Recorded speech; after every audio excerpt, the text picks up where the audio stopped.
बांग्लादेश में तख्ता पलट के बाद हिंदुओं पर हो रहे अत्याचार पर साधु संतों में गहरा आक्रोश है। रविवार को सन्यासी अखाड़ों से जुड़े नागा साधु संतों ने बांग्लादेश कूच करने की चेतावनी दी।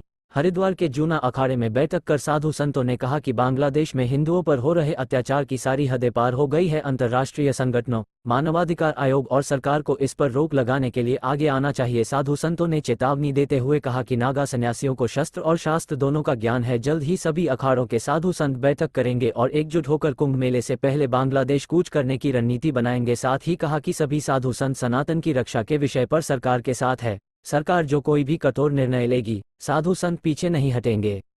हम सब का ये कहना है कि अगर सरकार को नागाओं की आवश्यकता है, कुंभ मेले से पहले हम अपना कुंभ जो है बांग्लादेश में करेंगे, क्योंकि अब बहुत ज़्यादा हो चुका है। और बांग्लादेश खाली मुसलमानों का नहीं है, जो वहाँ के रहे जो हमारे हिंदू विरोधी है उनका नहीं है, बांग्लादेश हमारा भी है, हम सनातनियों का भी है। 5 हमारे जितने 51 शक्तिपीठ में 5 शक्तिपीठ हमारे बांग्लादेश में है। हमारे हिंदू भी बांग्लादेश में जाते हैं और हमारे हिंदू भी जो बांग्लादेश में रहते हैं उनके साथ जो अन्याय हो रहा है अब हमारे बर्दाश्त नहीं हो रहा है।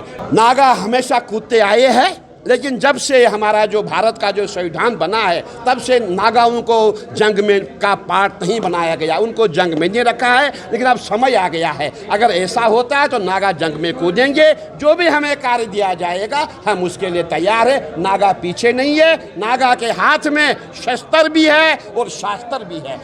सब अखाड़ों की बैठक होने जा रही है, उसमें हम लोग सब लिख करके सबसे वार्ता होगी और जितने संत महात्मा हमारे हैं सब सरकार के साथ है, सरकार के निर्णय के साथ है। और जैसे भी होगा, क्योंकि देखिए बहुत हो चुका, बहुत ज़्यादा हो चुका, बर्दाश्त नहीं हो रहा है। जब हमारे हिंदू बच्चियों पे जब हमने देखा छोटी छोटी बच्चियों के साथ अत्याचार हो रहा है, कैसे बर्दाश्त होगा। इसीलिए हम सबको एक होना पड़ेगा, सभी हिंदुओं को एक होना पड़ेगा। कहीं आगे चल के भारत में स्थिति न हो कि हमें भारत भी छोड़ना पड़ेगा। इसके लिए सभी हिंदुओं को जागना होगा और सनातन की रक्षा के लिए हमने संन्यास लिया है, हम नागा बने हैं, हम संत बने हैं। इसलिए सनातन की रक्षा करना सबसे प्रथम कर्तव्य हमारा है। उसके लिए हमारी जान जाए, हमारी प्राण जाए, हम उसके लिए तैयार हैं।